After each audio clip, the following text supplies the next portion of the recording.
Evening, all. Good Welcome to the evening. session.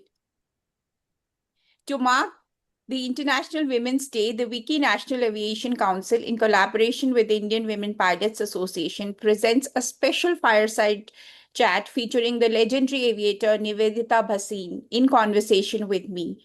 Born in 1963, Nivedita Bhasin made the global aviation history when she became the youngest woman in the world civil aviation to command a commercial jet aircraft at the age of 26.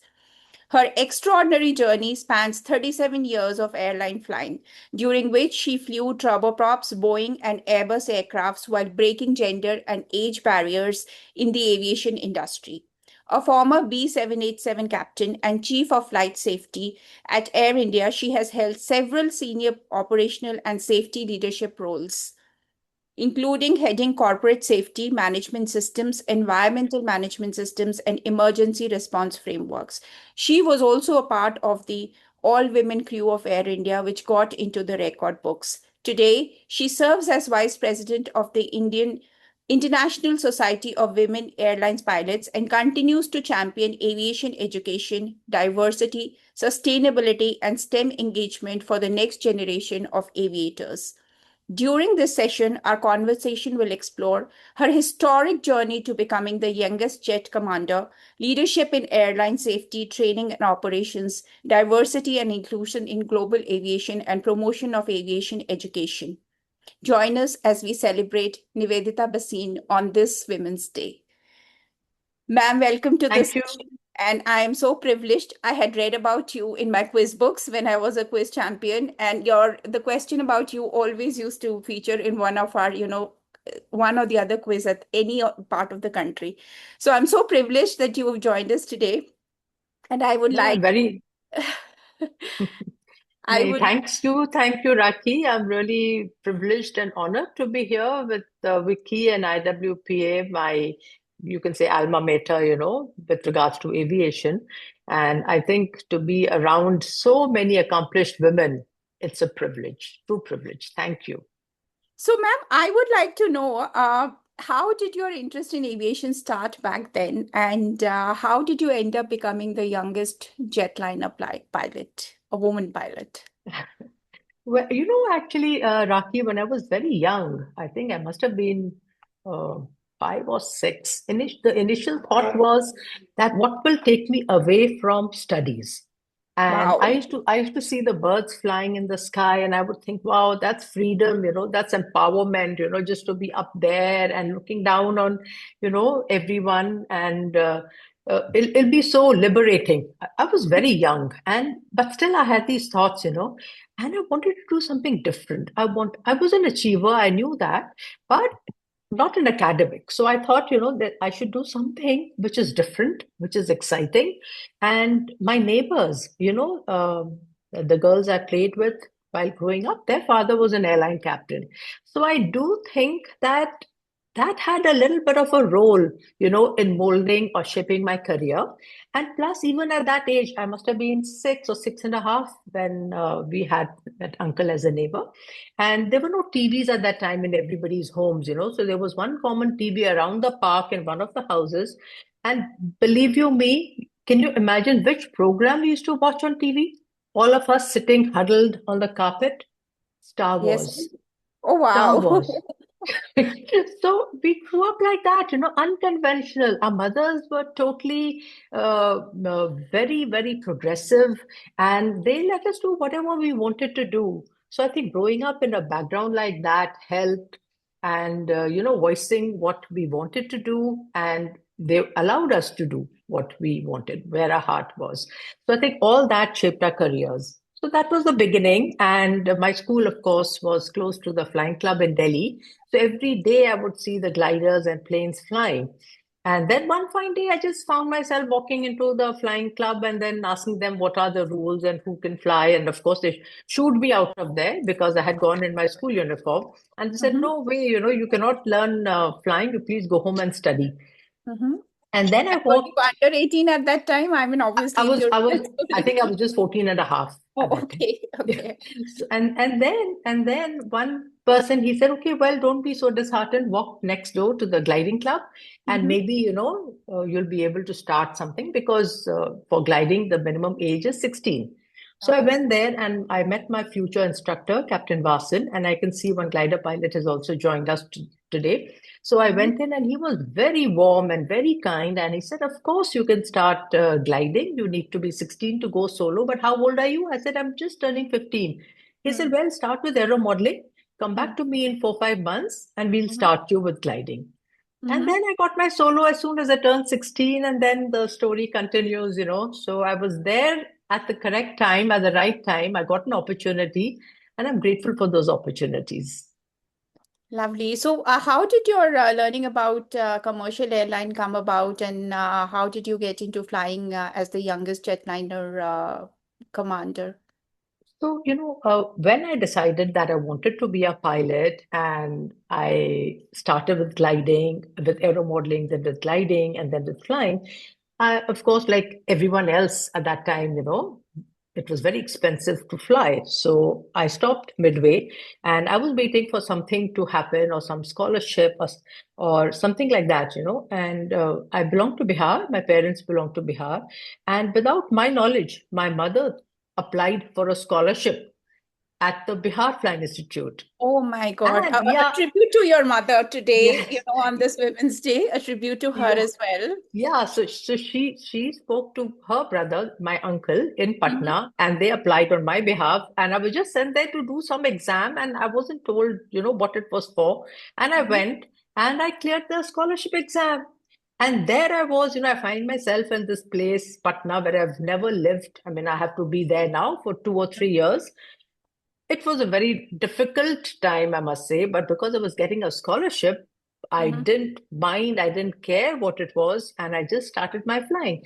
I got my license when I was 18, and not 18, I think I must have been not 18, sorry, I was 20 when I got my license. And the same year, Indian Airlines advertised for trainee pilots. And this was in February, I got my license, and in March, they advertised. And so, it's just providence, it's destiny that what I wanted so badly was just coming true. It's as though, you're manifesting things. So when Yes, you right. want something, yeah, when you want something so much, with I passion, with manifested meeting dedication, you you're today. looking, yeah, yeah. So and it just happened. And then the advertisement came out and I applied and I got in. So this was July of 1984. As a young 21-year-old, I joined as the third woman pilot of Indian Airlines. And by 89, that was 5 years later, I found myself in the batch of captains, training to be captains. And by 89, by December of 89, I was already flying as a captain. On the 1st of January 1990, I did my first flight as a Boeing 737 captain. Wow, what an amazing moment it must have been for your mother who made that application for your scholarship, isn't it?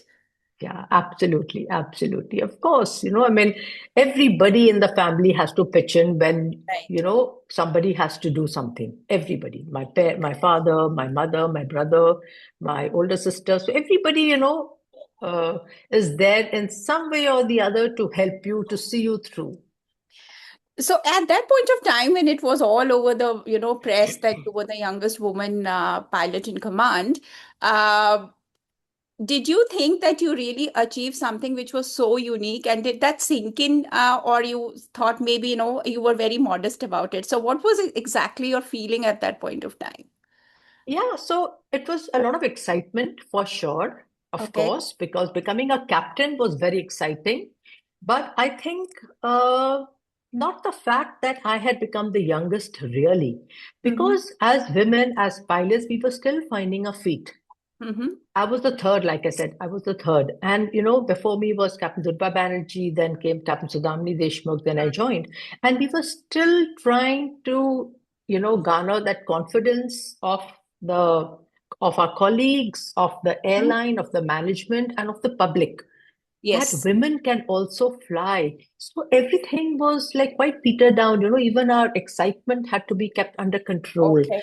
Okay. Yeah, Okay. and it was not as though we were going and shouting, "Oh, I've become the youngest," or "I've done this," or "I've done Okay. that." It was all under control, just because we wanted to for the world to know and for India to know that we are there and we are arriving. Yes. But because, everything, they looked at us and we were, in fact, the role models. So what we did would have a bearing on the hundreds of girls who followed. So we Right. couldn't do anything which was out of line. We had to be very disciplined. We had to, be very sincere and serious in our profession. So, how was the passenger emotion in the aircraft when you were doing that? Yeah, I think it was a mixed bag. I think it Okay. was a total mixed bag because I remember the flight was from Bombay to Aurangabad, Udaipur, onwards. And Okay. there were a lot of foreigners. So there were a lot Okay. of foreigners flight. And of course, Indians were there. And we didn't make a big announcement that I was there. They just Mhm. heard our name. Mhm. But with the cabin crew, they were very excited because for them, when they saw that a young girl, and most of them had seen me like join the airline. So for them, Mhm. it was really exciting. And for some of the passengers, when they saw me, and they Mhm. hadn't seen many women till now, even in Mhm. their own countries when they flew, because this was in on the 1st of January 1990. Till then, there were hardly any women flying. So it was excitement, amazement, wonder, and some couldn't believe. So for some, it was not possible. Is it really? Is that a woman flying us today? Oh, well, I hoped you could land the aircraft. So there were like quite a few different types of comments. Okay. Okay. Lovely. And you managed to land the aircraft quite successfully as Of well. course I did. Of course I did. And Yeah, yeah. then you commanded the all-women crew in one of the flights. So tell us the story about that and how did it come about and what was the response and the progression after that?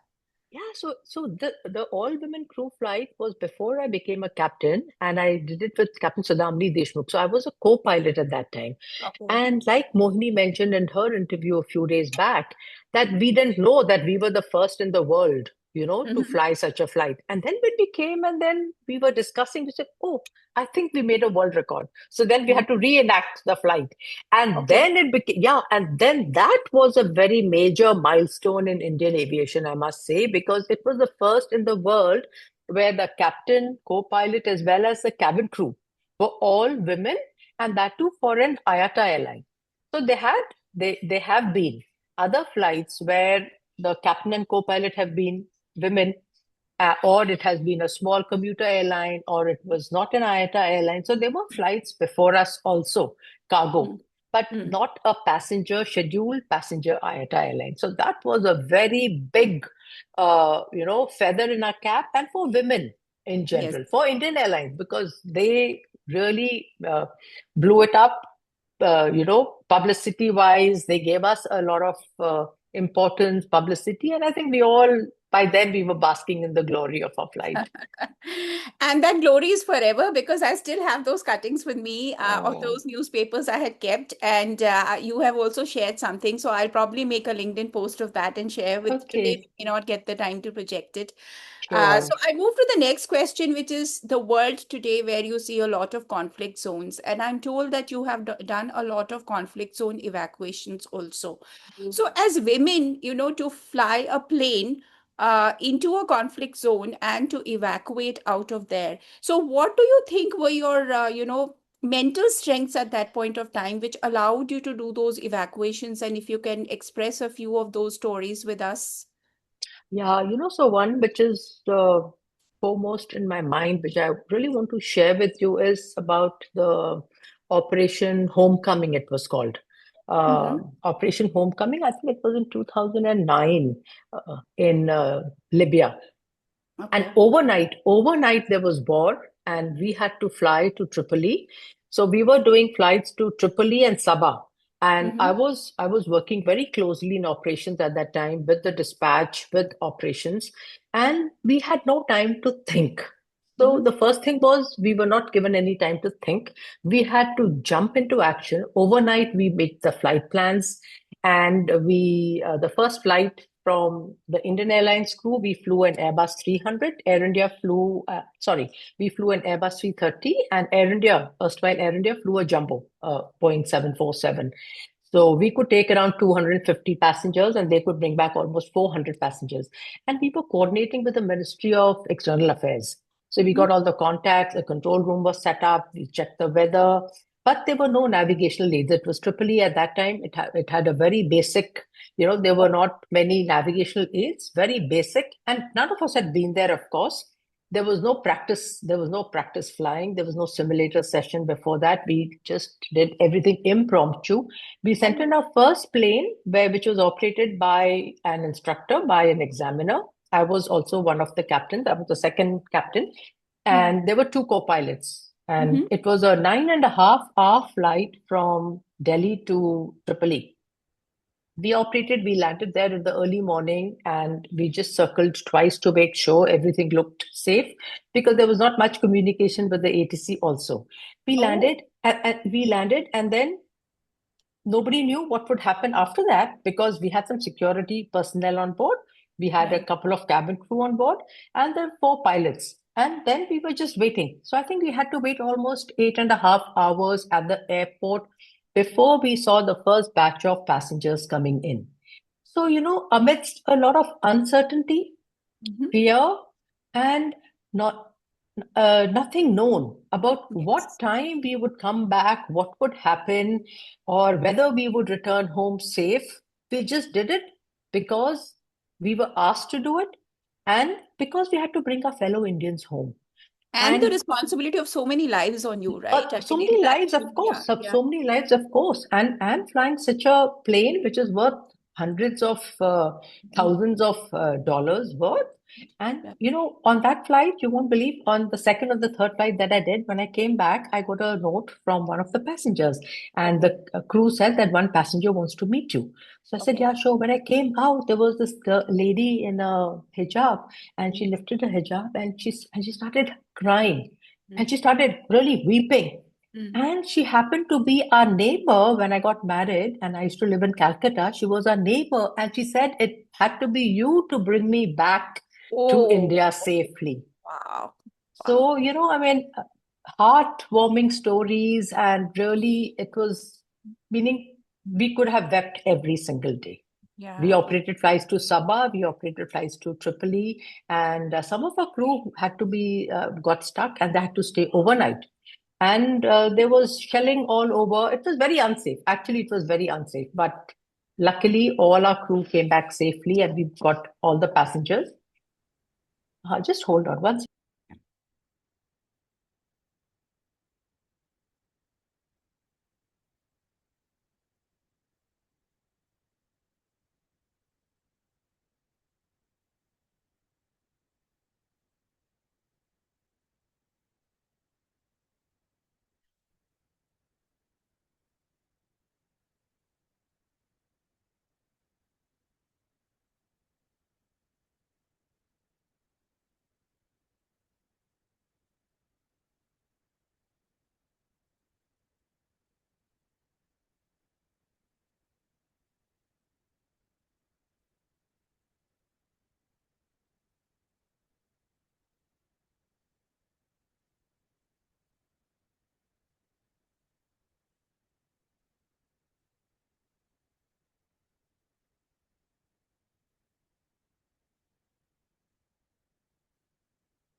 I'm so sorry. Something urgent came up. I had to leave. Sorry for that. No problem, ma'am. Yeah. So, this is about flying in the conflict zone. So, are there any programs now, because the conflicts are all over in the world? Do you see the aviation industry focusing on any kind of mental health and counseling programs for pilots, for especially during the conflict zone operations? Rakhee, I don't know about the conflict zone operations, but yes, Air India has started a program quite recently. It's Okay. called the Buddy Program or the Buddy Flyers Program. And they have a whole department which focuses on mental health. And they Okay. are men and women, yes, and they're men and women. You can speak with them, you can send in your request, your queries, and there is some kind of, counseling available, which we Okay. never had earlier. But Right. but in our earlier, but in our pilot women pilot groups, we always heard about these counseling groups, peer support groups, where if you had any questions, where you had any grievance, you could talk to your colleagues who were pilots, who were senior to you, or who were trained in this particular field, and you could speak with them. Right, right. Thank you, ma'am. And my next question is, you have always stressed upon the importance of physical fitness for women, especially aviators and non-aviators. And I know that you have a, personal journey in fitness, and you always emphasize on that. So could you tell us a bit more about it and share your wisdom with us?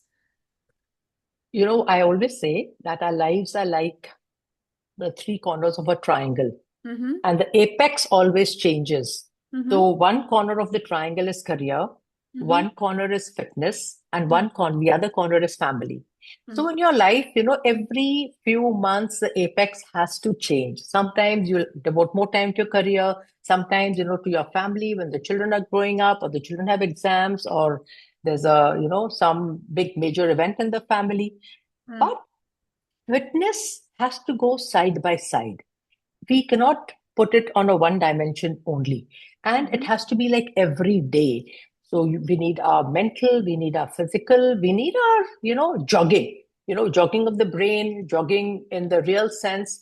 And I think for aviators, what works the best physically is swimming, Mm-hmm. walking, Mm-hmm. fresh air, and yoga or meditation. I mean, I haven't reached that realm so far for meditation, but I think yoga also really helps. So Okay. walking, being in the outdoors, playing a competitive sport, it really attunes you, it releases those hormones, like um, which lift the mood, which make you positive. And after all, for flying, we need to be well rested. You know that. Right. There's so much of stress when we fly. So if we are well rested, we exercise well, we can sleep well, then we fly well, and we are fully, concentrating during our flight. So physical fitness is really important. And I think if people are fit, then they can do a little bit of trekking or outdoor camping, and that also changes you emotionally. So it makes you like a team leader also. Right. And ma'am, I have come to understand that you spend a lot of your time now in giving it forward and engaging yourself in a lot of activities for promotion of education in aviation and STEM education in general. So could you tell us about those initiatives as well? When of course, I became a member of IWPA as early as I think 1980 and the Mm-hmm. 99s in Mm-hmm. 82 or 83. And both these organizations, the Indian Women Pilots Association at that time, now Indian Women Professionals in Aviation, and the 99s, we aim to spread aviation education and awareness. And I think it's like today is Women's Day, and the main theme is give to gain. So Right. you have to give. What do you give? You can give your time, you can give your money, you can give your expertise, you can give education. So in different ways, it doesn't always need to be only a single theme that you follow. So with the 99s, we have tied up with Vidyanjali. It's Mm-hmm. a scheme run by the government of India where we go to schools and we volunteer with schools and we talk to them about careers, about aviation, careers in aviation, different careers in aviation, as a pilot, as all the other careers available. And we try to tell them what flying is all about. And we don't go to very senior classes. So we start from nursery Okay. to class 8. And Okay. it's like sowing a seed, So we tell them what is flying about, who can fly, what does it mean, what is an airline pilot, what is the life of an airline pilot. And if we tell them and if we motivate them, not necessarily they want to take up flying as a profession, but Mm-hmm. they will just be motivated to do something different in their life, to, Right. to come up and to become achievers. So that's what we want them to be. We want them to come out of their shells and to see that if somebody has done it, even they can do it. So that is what we want to make the girls self-reliant. And they Right. always say, if you educate a girl, you're educating a family. Right. Yes. So if you change the mindset of the girls and also the parents, because the parents also need that education, that girls should be allowed to do what they want to do, which Right. is not really prevalent in India, really. So we need to also speak with the parents of the children. And we do Right. that like quite often. Almost every month, we have some interaction with the local school and we go to them, we tell them, and I think it just motivates and encourages them. And who better a role model than you, No, So, no, we have a lot of girls, who take an active part in this. And we are so glad to have girls and women who like to come out, who like to share their journeys. And it's all about sharing the story of your life, right, with right. those around you. Because only when you share will the world come to know what you have done or what they are also capable of doing. Otherwise, sometimes, they don't know that such a thing can also be done, even though we're in the computer age now and everything is available. But still, when they see a person Mm-hmm. and they see a person is actually doing something, then Mm-hmm. they get motivated. Right. My final question to you, I know you have a hard stop in 2 minutes, would be, are you happy with the growth of the aviation industry in India, or do you see some gaps which need to be filled and the growth needs to be accelerated further? No, I think I'm pretty happy. I'm very satisfied with how women are also doing in this profession, though I would like to see more girls Mm-hmm. reaching the top. There are very few as compared to in the lower rung of aviation. There are very few who actually reach the top. There should be more. Plus, I think the training Mm-hmm. that needs a fillip. That needs Okay. to change. Mm-hmm. What is happening in the flying training organizations and with the regulator? I Mm-hmm. think training needs an oversight, a Okay. heavy oversight, because we are seeing there have been some crashes in the recent past. Safety needs to be strengthened, and safety needs to be more closely monitored. And there need to be more, stringent rules Mm-hmm. on operations of aircraft. And the government should have a very liberal policy in importing aircraft. Because as you can see, I'm retired now, but I have no opportunity to do general flying or general aviation flying. So where Mm. do I go if I want to just pick Yes. up a plane and start flying? Whereas Yes. in the US, if I go, I can just, hire a plane, I can fly to the next Right. place, have lunch, and then come back. So Right. that I think needs a lot to be done. And there's so many airports, abandoned airports all over India. I wish the government would, pump in money and restart these airports for general aviation, for somebody who wants to just follow it as a hobby. Right, right, right. And I think Yeah. when there is an opportunity to follow it as a hobby, then it also, from hobby, it becomes a profession. So there is a fillip to that industry when something is promoted as a way of hobby as well, right? Absolutely. Yeah. Yeah. Yeah. Yeah. Thank you, ma'am, for your time today. And we are extremely grateful that you chose to speak to us today on this Women's Day. And we wish you all the women in your family and your circle. I know you told me that your daughter is a pilot as well. Our greetings to her and to Thank your children, and our tributes to your mother. And you have a great evening ahead. I would request somebody, if they want to ask just one question, maybe we have a time, 1 minute for that, and then we can let ma'am go. Anybody wants to ask a question? Actually, I would like to not ask, but really thank Nivedita for all the efforts that she's put in. Thank you for being there on IWPA. In fact, I remember when I was learning, just starting to be a student pilot, and she had come home once because my father was a trainer in in Hyderabad. And I asked her, "Is it okay, like for girls to get into aviation?" Because we were like following the path. So thank you for that encouragement at that point of time. I still remember that beautiful moment. And also Moini Shroff and all the IWPA fraternity for all the support all these years. So thank you very much.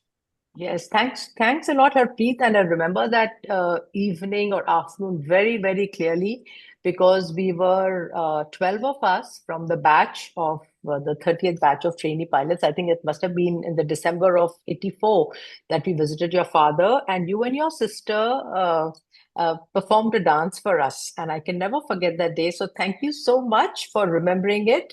And of course, IWPA has been the backbone of women pursuing their careers as pilots. And I'm so grateful that you have taken up this position as the president. And for so many years, you've been devoting so much time to IWPA.